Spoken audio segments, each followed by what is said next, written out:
You are listening to the Mark Guzman Podcast Experience.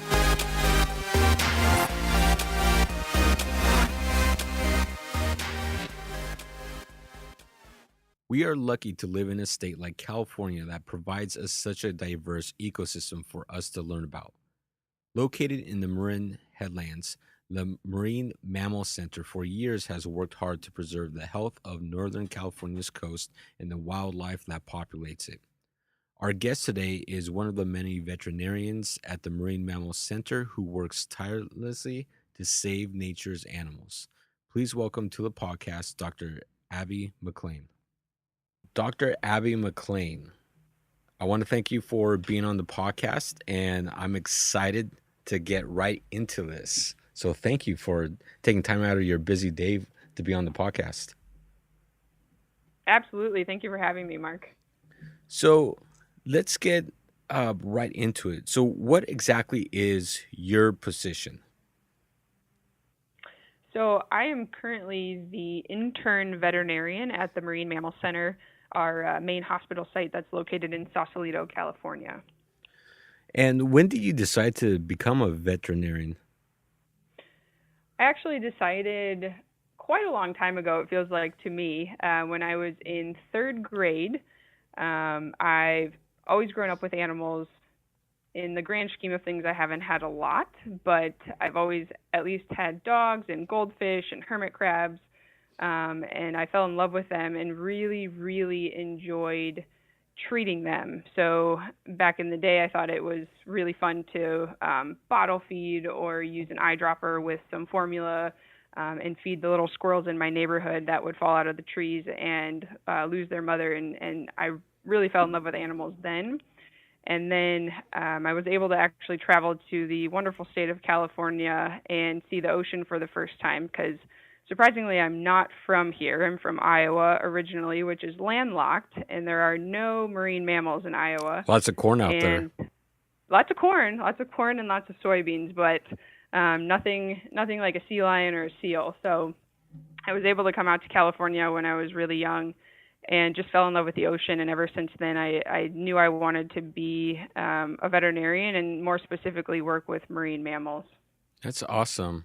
So, yeah, you've just been involved with animals all your life and just wanted to take care of them. So how does a schooling look like to become a veterinarian? Start out just like anybody else. You go to elementary school, middle school, high school, and then usually people go to undergraduate and graduate with a bachelor degree. So I graduated with a Bachelor of Science degree. Interestingly enough, you do not actually have to graduate with an undergrad degree as long as you fulfill the requirements of what we call prerequisites. But usually it takes 4 years to do that, so most people have a degree. So after undergraduate school, then you go through 4 years of veterinary school, and it's very similar to medical school in human medicine, where you're immersed in anatomy, physiology, you're looking at bacteria, parasites, viruses, medications. It's the exact same material no matter what school you go to. All across the country, the core material is the exact same.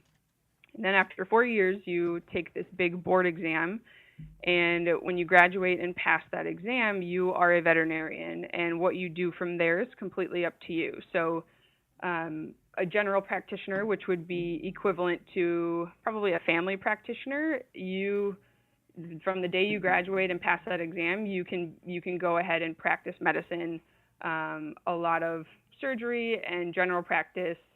And what you would normally do if you called up your veterinarian and said, hey, my pet's not feeling well, can I schedule an appointment? That's what normally happens. So if you want to specialize, though, there are many more years ahead of you. So usually you would start with an internship in either small animal or large animal medicine, and that is normally a year-long internship, but you get the equivalent of about 5 years in regular practice just because it's so busy and you're completely immersed in what you do. And then after that, there are residency programs or fellowships or specialty internships, and In total, you're looking at 4 years of undergraduate school, 4 years of veterinary school, and depending on what your specialty is, 3 to 5 years of specialty training after you graduate. So it's quite a few years invested in there, but it's totally worth it, and we love what we do. Yeah, that's some serious schooling there too. Uh, Yeah, it's quite intense, but it was those 4 years were one of the best 4 years of my life. I've made some really wonderful friends and learned some wonderful things, so it's and then definitely worth it. when did you join the Marine Mammal Center? I joined the Marine Mammal Center in August of 2017. So I graduated from vet school from Iowa State in 2016, in May of 2016. And then June of 2016, I started a small animal rotating internship in Boston, Massachusetts, and spent 1 year there from June of 2016 to June of 2017. And then now I'm currently in a specialty internship that I started in August of 2017 and will be here until July of this year. Okay. So let's talk about the center. Where's the center located? So our main hospital is located in Sausalito, California, but there are many more important locations to talk about as well. We have multiple satellite locations all down the coast of California.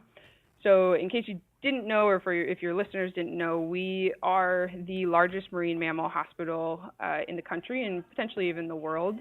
Our main hospital is in Sausalito, but we have a satellite location located in the Monterey Bay area, and then another further south down in San Luis Obispo County, down in Morro Bay. And in total, we cover about 600 miles of the California coastline. So any sick or injured marine mammal that washes ashore or we find along those 600 miles, we respond to them. And then on top of that, we have another satellite location in Hawaii where we really specialize in trying to save the endangered Hawaiian monk seal. Wow. So you guys are a big operation then. We're a pretty big operation, yes. Now, is there a significance to where you have the locations of the various buildings and uh, centers for the Marine Mammal Center? So significance, yes, in that I do believe it's important to be near. When we were first founded, we were actually founded by volunteers who fell in love with marine mammals and realized that we needed to help them. And they decided, obviously, the first location. And so to them, it was very important to be near the ocean. It's right where these animals' normal habitat is. And being near the ocean, we can rescue these animals, and we don't have to keep them in the back of a truck for a long period of time and travel. Whether we're rescuing them or releasing them, it's really for their benefit that we are near their home territory.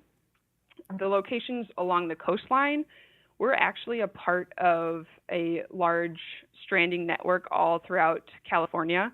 So there are stranding locations and facilities north of us as well as south of us that will respond to animals outside of our area.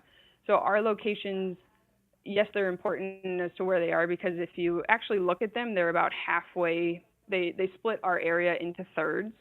So each location, it's about 2 hours down to the Monterey Bay area and then another 2 hours down to the San Luis Obispo area. So we're equally split throughout our 600 miles. What animals do you primarily treat? The main animals that we see are what we call pinnipeds. So they're in a big, large family called Pinnipedia. In layman's terms, those are sea lions, seals, and seals are broken up into multiple different categories. So we see harbor seals, Guadalupe fur seals, northern fur seals, and we've also started getting southern sea otters in as well. But in reality, it really depends on the time of year. Marine mammals are very seasonal in the types of diseases that we see and rescue them for. So right now we have about 20 patients on site. The majority of them are California sea lions, and those are the majority of the species that we see throughout the year. But we're coming into elephant seal pup season, where we're going to get a lot of elephant seal pups coming in soon. And then following that season is harbor seal pup season, where again we'll get a lot of harbor seal pups coming in. And so it really varies depending on the time of year, but in general, they all come from that family called pinnipeds. Okay. How big are those elephant seal babies? So the babies, elephant seals are actually very interesting. When elephant seal babies are born, they usually weigh about 35 kilograms, which is in English is about 70 pounds or so. And then their mothers will nurse them on the beach. Their mothers won't leave them. They'll nurse them on the beach for about 30 days or 1 month. And in those 30 days, they'll gain so much weight that they'll weigh almost 200 pounds. Wow. So they get up to, yeah, they get up to about 70 to 100 kilograms. And then their mothers will leave them, and that's when they're weaned. And then they'll start losing weight. And then once they lose a certain amount of weight, they decide, okay, I'm hungry now. And that's when they go out and start exploring on their own and learning how to eat and learning how to swim. Now, how big do they grow up to be, like weight size? Weight size for elephant seals, it depends on whether they're males or females, but they get to be over thousands of pounds. The males can be up to 2,500 pounds, and the females can be around 1,000 pounds as well. So once they're adults, they're kind of out of our hands because it's not safe for us to go rescue them, and usually they don't need us anyways at that point in time. They're out exploring in the deep ocean and doing what they do best, and they don't need us anymore. Hmm. Now, when you take these animals in, is it usually because they're sick? Are they injured? Or is there maybe research behind it? So there's a wide spectrum of issues that we see. We see diseases, we see injuries, we see what we call entanglements. And so we're not going to take an animal in that doesn't need us. They're, like I said, they're adapted for their environment, and they do it so much better without our help. But sometimes it's because of humans, and other times it's because of it's just the way that nature is, and they get sick from diseases. But sometimes they do need our help, and that's when we'll take. And we have a very large team of trained professionals that when we get phone calls about sick or injured animals, they'll go out and assess them and determine whether or not they need our intervention. So there's always an order as to the way we do things, and we don't just jump immediately. We always want to make sure that we're doing what's best for the animal, and sometimes that's just leaving them alone to be and heal on their own, because again, they do things way better without us, but oftentimes we do need to have some intervention, and that's when we send our team out to assess that. Okay. Now, how many animals have you treated yourself, and how many has the Marine Mammal Center treated in the course of its existence? In the course of its existence, that is a very large amount. What I can tell you is that in the course of a year, we usually get about 600 to 800 animals per year. And we were founded in 1975. So if you can do some quick math, that's quite a large number. But it's upwards of above 20,000 animals in the course of those 73 years, 74 years. So as far as how many that I've treated in the course of a day, again, it's seasonal. So in the course of a single day, we have what are called procedures that are scheduled. So there could be anywhere in what we call the quote unquote slower season, there could be 3 to 5 procedures scheduled per day, whereas in the course of the busy season, there's 6 pages of 8 to 10 procedures per page. And those procedures can range from surgery, which is the most significant procedure that we can perform, or just a visual recheck to make sure that an animal's attitude is okay, they're eating well, their body condition is improving, their injuries are healing. So they could be very, very significant, or they could be, just a quick recheck as well. Okay. Now, how do you find these animals, excuse me, that are injured? I mean, do people report them to you? Do you have, uh, you know, patrollees that are up and down on the beaches? And if someone comes across, for example, an injured sea lion, what should they do? So if someone comes across an injured sea lion, um, I always, always, always harp to have our hotline either ready to go or memorized. And it's a very easy number to memorize. So it's 415-289-SEAL, which is 7325. But the main things, or there are three main things. Number one is to have that hotline ready to go. Number two is to keep your distance. We know that it's human nature to want to intervene and help something that's injured or looks sick or helpless, and that's awesome, and that's what we want. But at the same time, these are wild animals, and in order for human safety as well as their safety, we do always recommend to keep your distance, and your pets too. So keep your distance, have that hotline, give us a call, and let us know. So take the best notes you can, and all the way down from, does it have ears, and what's the color, and what's it doing? Is it sleeping? Is it awake? Is the head up? Are the eyes open to anything significant that they see? Is there a large injury? Is it bleeding?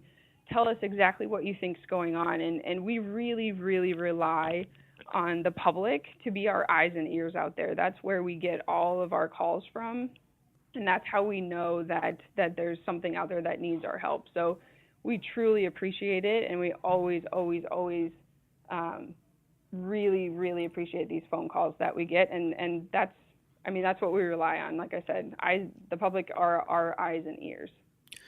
Are there any times where you rescue an animal that's injured and then the decision is to not release them into the wild and maybe put them into like a rescue center?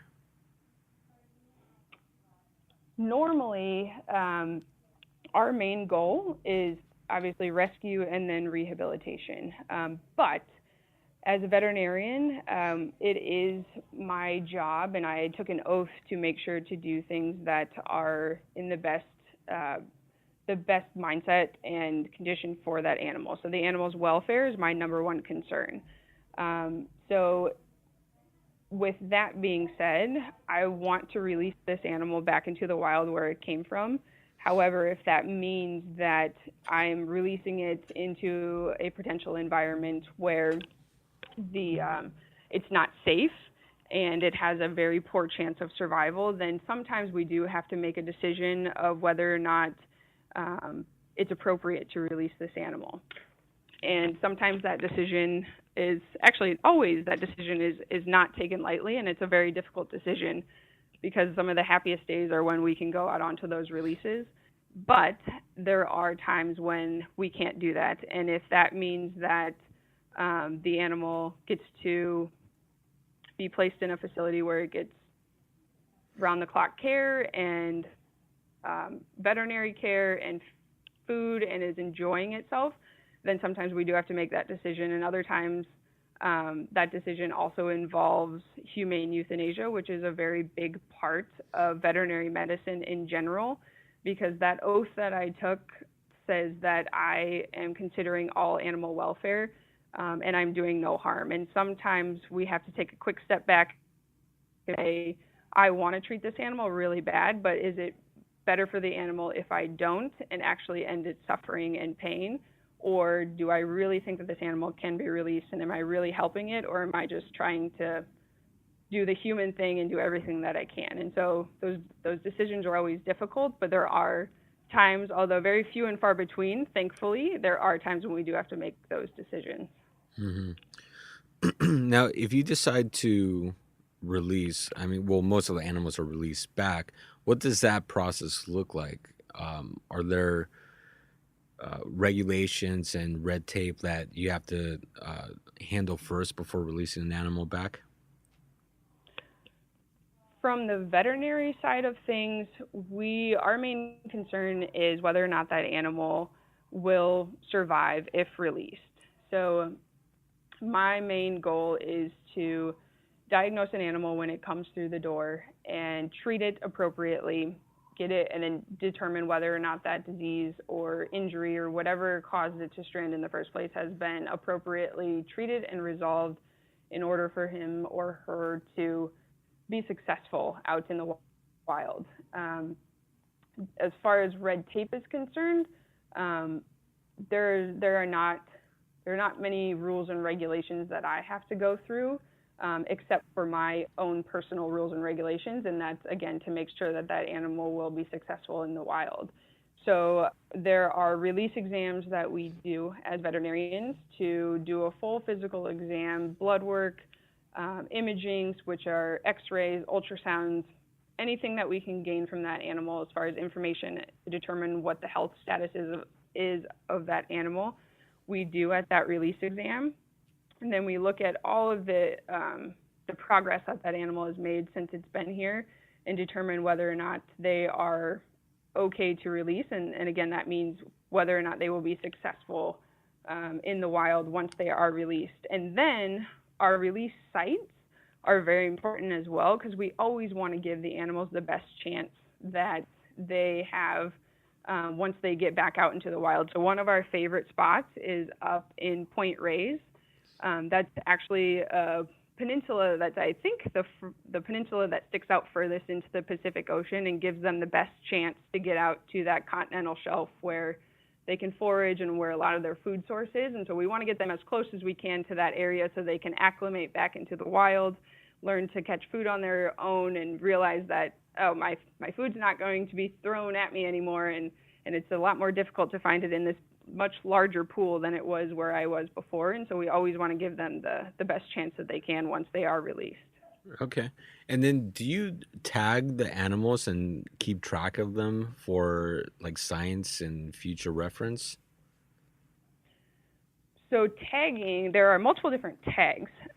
Every single animal that comes through our door gets a flipper tag, which is basically just a little piece of jewelry, and that helps other rescue centers across the coast know if this animal has been in rehab, and it also helps with resites. So there are tourists and locals and fishermen and all kinds of people going out on boats every single day, and we want to know if they see an orange tag on a flipper of an animal, and we want to know everything about it. We want to know if that animal looks good, is with a group of its peers, and we want to know as much information. So that little piece of jewelry really helps us determine how that animal is doing once it's released. The more expensive tags, which are satellite tags, we would love to put them on every single animal that came through our door, but they are quite expensive, and what we usually use those for are for our endangered species. So we do get some listed or endangered species that come to the center that we rehabilitate, most specifically the Guadalupe fur seals. And not a lot of information is known about them. They are all the way out from Guadalupe Island.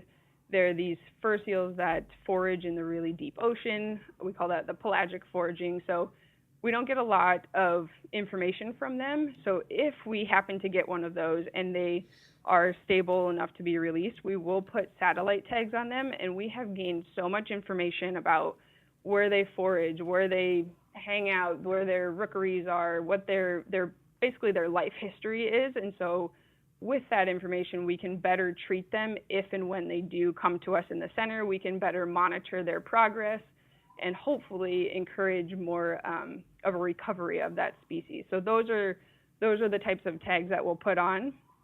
There are some special cases where if we have an animal that has a really specific disease that we haven't seen before, we don't have a lot of information, and we can gain information on future animals that strand by putting a satellite tag on them, we've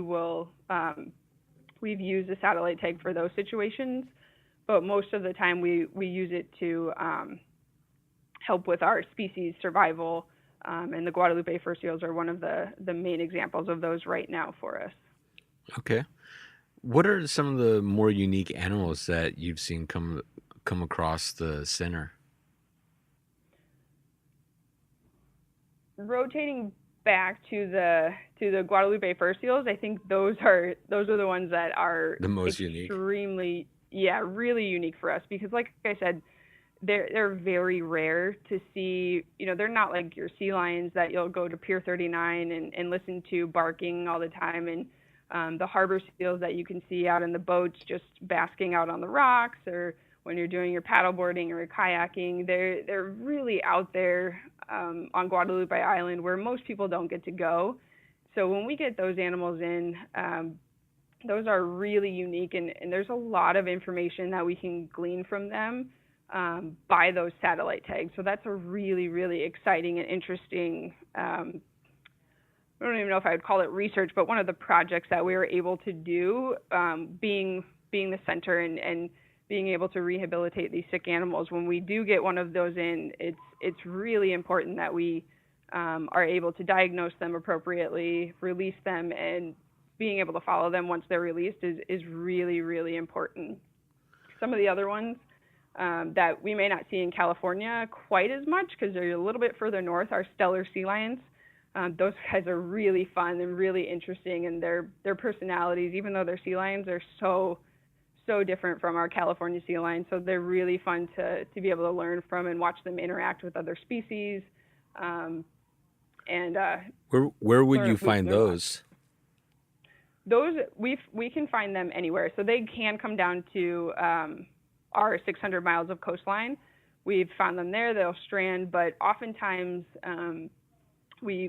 they're up north a little bit, and so we collaborate with other stranding centers up there if they have stranded stellar sea lions and need help, or deeper pools or anything like that they can't provide for it. We collaborate with them, but they've been spotted out on Año Nuevo Island in the Año Nuevo State Park. I think there's been some sightings down in San Miguel Island, so they're all over. They're just not quite as prevalent as the California sea lions. Okay. Now, the Marine Mammal Center offers some educational and scientific programs, correct? Correct. We actually have quite a few, and they're really exciting programs.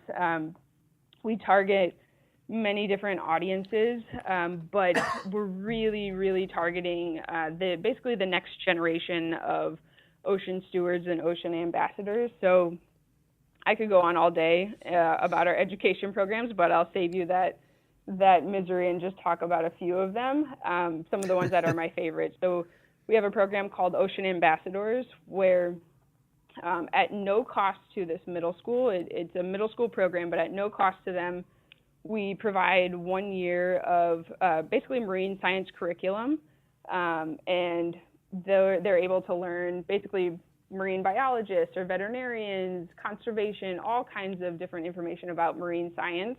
And it's for an entire year, so they can really immerse themselves in it. The teachers love it, and we provide them with that entire curriculum. And is that with any school or with one mostly specific? Middle schools. Okay. And it's not one specific school. There is much more information on our website, but if any schools or listeners are interested in this, I highly, highly, highly recommend going to our website, because it's a wonderful program. But it's not one specific school, but it does have to be a middle school level. Okay. The next program is called Marine Science Sunday, and this is open to any level, all the way from kids to adults. There is something to learn no matter how old you are. And these are free classroom programs on the second and fourth Sundays of the month. They are about 45-minute classroom sessions, and again, there's something to learn for all ages, so I really highly recommend those. Especially it gets you out, it gets you into the Marin Headlands in the park, and you can actually come and see the center. And especially right now, it's really exciting with these elephant seals pups coming in. It's a very unique experience. It's very neat. And then, yeah, it's very neat. if I could go to all of those, I totally would. And there are different topics each Sunday too, so there's always something to learn. It doesn't matter how many you've been to, you'll still learn something. And the last one that I'll talk about is our summer camp, which is amazing. So this is targeted towards elementary students, and it basically is a camp to get them to basically immerse them in marine science. Again, they get to be a marine biologist for a day. They get to be a veterinarian for the day. They get to explore the park, and it's more than just a single event, and it's a summer camp and a way to get kids doing something on their summer vacation and keep them learning and excited. And it's called Camp Sequest. And again, I really, if you're interested, or if any of your listeners have kids that are this age and think they might be interested, I really, really recommend going to our website and getting signed up for this, because it's a wonderful program. Yeah, it sounds like it. Yeah, I mean, we'll have the website linked up in the description and refer it out to as many people that are interested in it. I mean, that just sounds like a lot of fun. I mean, I wish they had an adult program for that. Well, you can come to Marine Science Sunday. There's always things to learn there. And honestly, there's no pressure here. It's free admission. So even if you don't want to do any of the programs, just come check us out. Just come visit it. Look at these animals. It's a very unique experience that you won't get anywhere else. And I promise you'll come out of here with something. Even if it was just a great day out in the headlands, you'll come out with something good. So where does the center get the funding? Because it's a big operation, obviously. So is it mainly donation? Does it come from the federal or state government? Is there a lot of fundraising? I mean, where does the funding come from? So first and foremost, I always have to say this, that we definitely wouldn't be around without donations just from regular people every day from the listening audience, just like you all that are listening out there, because all of our more than 85% of our funding comes from individual donations, just like your listeners. So $2 all the way up to these massive donations that are incredibly gracious and generous. That's where a majority of our funding comes from. So it is a huge cost to run a center like this, but we have some wonderful, wonderful people that really care about the ocean and the animals, and have shown that even, just from volunteering. So it doesn't have to be monetary donations. Anybody can help. It's the little things that people do. But specifically, we are a nonprofit organization. So majority of our funding, that means that a majority of it does come from donations just from regular people. Okay. Now, volunteering, because I know some people would listen and would love to go volunteer in some capacity. What volunteering opportunities are there at the center? There are plenty. So we have over 1,200 active volunteers right now, which is astronomical. I don't know of anywhere else that has that many volunteers, and they gave 135,000 hours last year alone.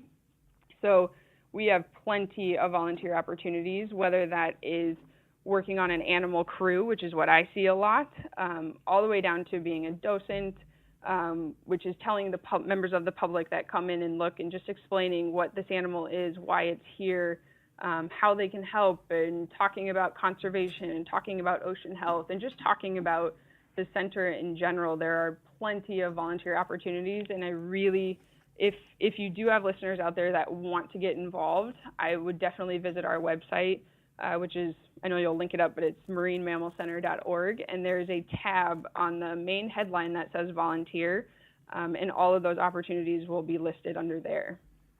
Okay, perfect. Now, I want to get your opinion on climate change and the threat it poses to marine life in general. Because, I mean, there's a lot of, discussion with climate change and how is this going to affect marine life and our coastal shores?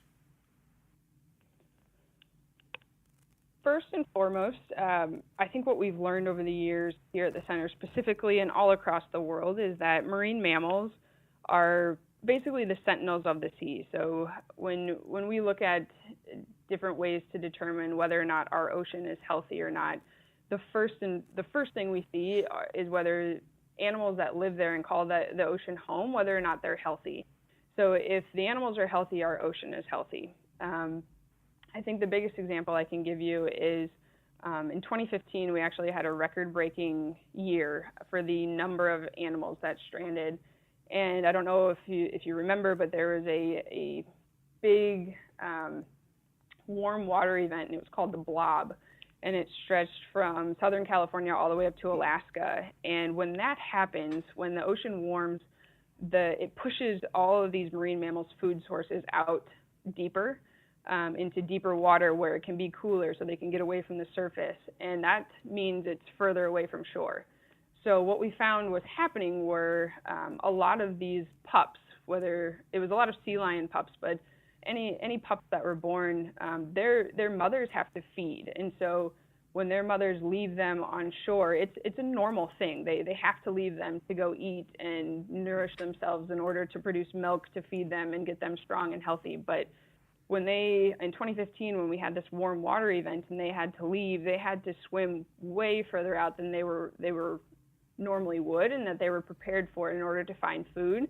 So these pups were eventually starving to death on the beach, and so they knew it's a normal instinct, it's a fight or flight, and they said, look, the water is where I have to eat. I don't know how to swim per se, and I don't really know what I'm supposed to do, but it's either sit on the beach and go hungry or try and do things. And so they ended up going out into the ocean and then washing up onto our shores where we would rescue them. And that's why we had about 1,800 admitted patients in 2015 alone. And I don't know if you remember, but earlier in the talk, we normally get about 600 to 800 animals per year, and that year we had 1,800. So it was incredible, and it was because of this large warm water event. So when things like that happen, we can see the effects with all of these stranded animals, and we get to see it directly, which is it's really unique to us. And so the best we can do, and the most important thing that we can do, is to help them as much as we can and prepare for things like that in the future, and look and try and see what we can learn from those types of issues. Yeah, I mean, that's a huge spike. I mean, you're talking about 3 times your normal rate. And that Yeah, was, it was incredible. It was a year for the record books, that's for sure. yeah, that's crazy. And I mean, what do you think we can do to preserve the coast, besides what we're already trying to do? Mark, I really, really want to hit on that. It's the little things that people can do. I feel like we get overwhelmed, because I know I do, trying to, feel like I can save the world and save everything. And really, when you take a deep look at it, it's the little things. So I would say about 10% of our patients every year are caused by entanglements, and we call that human interaction, because they're injured or stuck in things that normally wouldn't be in their oceans if it wasn't for what we did. So one of the big things that I hit on, because it's super easy and people probably use it every day, is a straw. Straws are probably the highest plastic pollutant in our ocean right now, and they cause some major issues with all of the marine species, including marine mammals. And I don't think people take a look at it. And I can tell you firsthand, I'm from Iowa. So when I look at a straw, I don't immediately think, when I was growing up, this straw is going to be in the ocean. But it does. I mean, that's where things end up. The ocean covers 70% of our planet, so most things are going to end up there. And so using a reusable straw, they make these metal straws or these bamboo straws, or just not using a straw. If you're a seafood person, which we live on California, seafood is wonderful. I mean, you have to, it's part of our culture, but take a look at your seafood and make sure it's sustainable. There's a program called Seafood Watch that you can look up restaurants and places that use sustainable seafood. So it's just the little things in everyday life that people do, rather than, thinking that, oh, my little thing is not going to help. But it's not true. Every little bit helps. And so, if whether you live in Iowa or whether you live in a house right on the beach, anybody can help.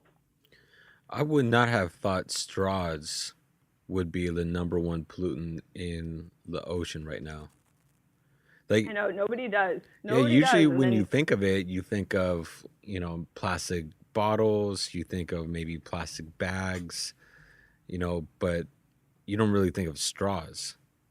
right. And that's the problem, and I think we've made leaps and bounds. I mean, 10 years ago, would you have thought twice about buying this bottle of water in this plastic bottle? Probably not. But now you look around and everybody's carrying around these reusable water bottles, and people are thinking twice about purchasing, or they're recycling and trying to do the best when they do purchase that plastic water bottle. So now and the same with plastic bags. You go to the store in California and it's not even really an option, and if it is, you're going to pay extra for it. And I love going to the grocery store and seeing all the reusable bags out there. And so now what's our next step? And it's constantly progressing and looking at what the next thing that we can fix. And again, they're little things. It's one person carrying around a reusable water bottle, and it sparked this massive movement. So it all starts with a small little step, and you can see these massive movements coming from that. And just these massive movements to just to be more conscious of the different pollutants that we as a society use, it saves way more than just a 10% of animals that your center treats. I mean, I'm sure there's so many more animals out there that your center doesn't even have a chance to actually rescue and treat and release back, that would be greatly affected by just a reduction in, the plastic and garbage and straws. Correct. It's we're called the Marine Mammal Center, so we get the marine mammals, but there are so many other species out there that are affected that we don't see and we don't get to treat and get to help, because they're deep water species, or the birds, and they're birds are hugely affected by all these plastics, and they pick up things off the beach and eat things that they should never ever be eating. And so it's more than just the 600, 800 animals that we see a year, and those really hit home. They do, but it's way more than what we are, and it's a massive movement. That's a really good way to put it. It's a massive movement, and it's more than any one person or any one facility. Okay. Well, what's the website again for the center? The website is themarinemammalcenter.org. It's all spelled out, all lowercase. And again, I really encourage you, all of those education, the 3 that I talked about, and there's way more that I didn't have time for, those are all up there. The volunteer opportunities, all of our scientific research and publications, and all the things that we've learned are up there. And again, I just want to hit on the importance of having that hotline as well. And it's 415-289-SEAL. So 415-289-7325. Great. So, Dr. Abby, I want to thank you for being on the podcast. And this was a lot of good information. We'll go ahead and get everything linked up.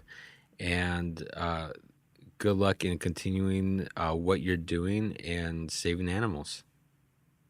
Thank you so much, Mark. It was a pleasure to be with you today. Thank you. Thank you so much for listening to the podcast. Thank you to our producer, Sam Lubman. Please subscribe, like, comment, and share the podcast. Remember, you can listen to the podcast on iTunes, Podbean, iHeartRadio, Google Play, SoundCloud, and anywhere else you listen to podcasts. For more information on my business as a property manager and real estate team, go visit my website at markguzman.com. I really want to thank all of you for listening.